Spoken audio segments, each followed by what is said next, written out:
Ayan, hi sa inyo guys. So ngayong araw to mag-iihaw naman kami ng baboy at saka ng bangus. So yung baboy ipe-prepare muna namin ngayon para i-marinate. Para syempre napakalasa.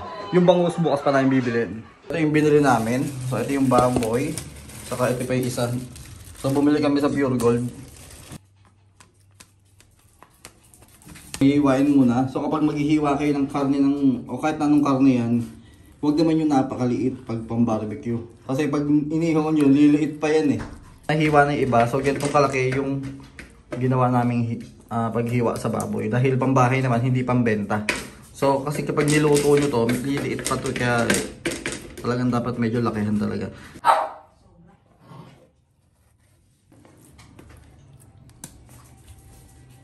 Nahiwa na namin yung baboy. So hiniwa namin siya na medyo malalaki. Kasi kapag katulad na sabi ko kanina, kapag niluto natin yun, medyo liliit.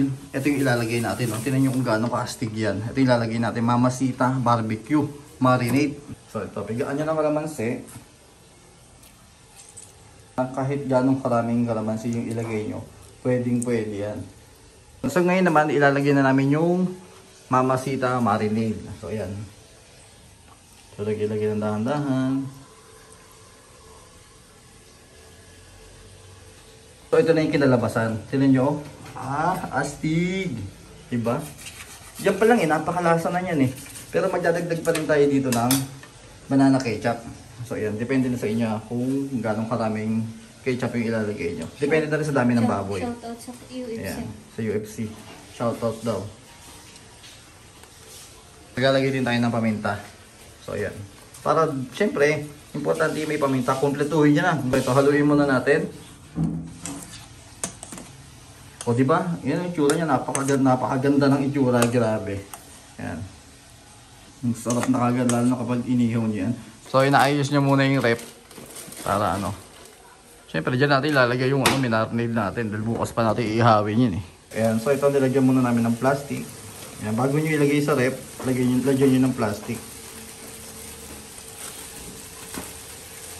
Guys, na-marinate na namin. So ayan. Ito nga pala yung gagamitin naming barbecue stick. So 25 pesos ang isang ganitong karaming plastic. Yan, ito na yun. Isang pirasong plastic na ganito, 25 pesos. Napakamura rin, marami na rin yan. No? Andun ba yung iba? So ayan. Tusok muna namin dito yung baboy.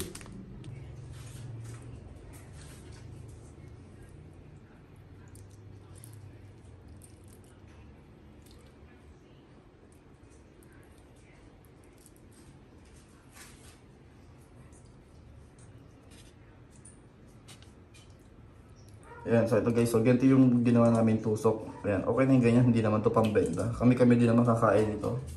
So ayan. Ito guys, so, ayan, mga ka-taste buds. So naitusok na namin lahat, natuhog na namin yung baboy. So ganyan yung kinalabasan. So ito, magagamit pa rin natin ito bukas. Ayan, tatabi muna na ulit natin, ilalagay muna natin dyan, ibubuhos ulit natin. So parang mamamarinate pa siya ng isang buong maghapon saka magdamag ulit. At kinabukasan natin siya iihaw. Grabe, napakalasa na itong ating barbecue. Solid yan. Saka ang kagandahan ang tataba. So diba? So ipa-plastic ulit natin to. So ayan, kagaya ng ganyan. Para ilalagay kasi natin ulit to sa refrigerator. Yan. And then syempre nakabili na nga pala kami ng bangus. At yung bangus, so check nyo na lang kung gaano kaganda yung bangus natin. Fresh na fresh yan. Yan. Ito, naka-ready na rin yan para bukas. Ayan, so ano naman yung ipe-prepare mo ngayon?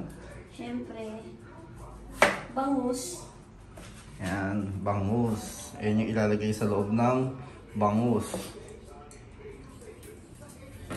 So guys, so, ipe-prepare naman natin ngayon yung bangus. Ayan, so ilalagay na natin yung mga ingredients. So meron ditong bawang. Ayan, depende na sa inyo kung gaano karami. Siyempre, magdidepende kayo kung gano'ng karaming bangus yung gagamitin nyo o yung lalagyan nyo na ganyan. So yan.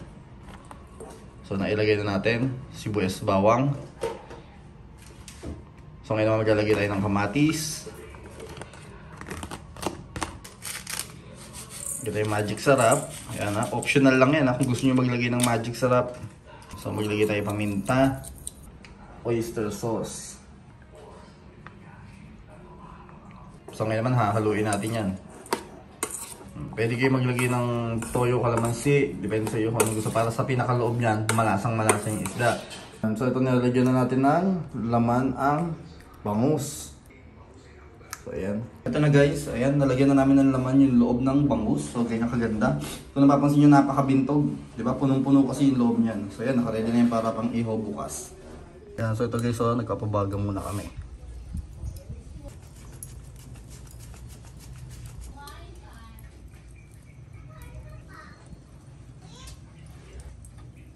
Ito guys, so ang bango na. Ayan, maluluto na.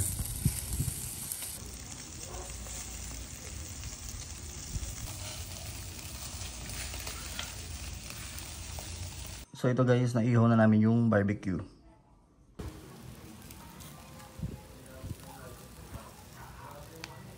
Ito, mga ka-taste buds. Paluto na yung bangus. So ito guys, naihaw na rin namin yung bangus. Tignan yung gano'ng maganda pagkakaihaw, diba? Solid. Ayan. So yan, kaya kung nagustuhan nyo yung niluto namin, inihaw namin, pork at saka bangus. Ayan, biyahin nyo din yan, sarap. Ayan, subscribe na.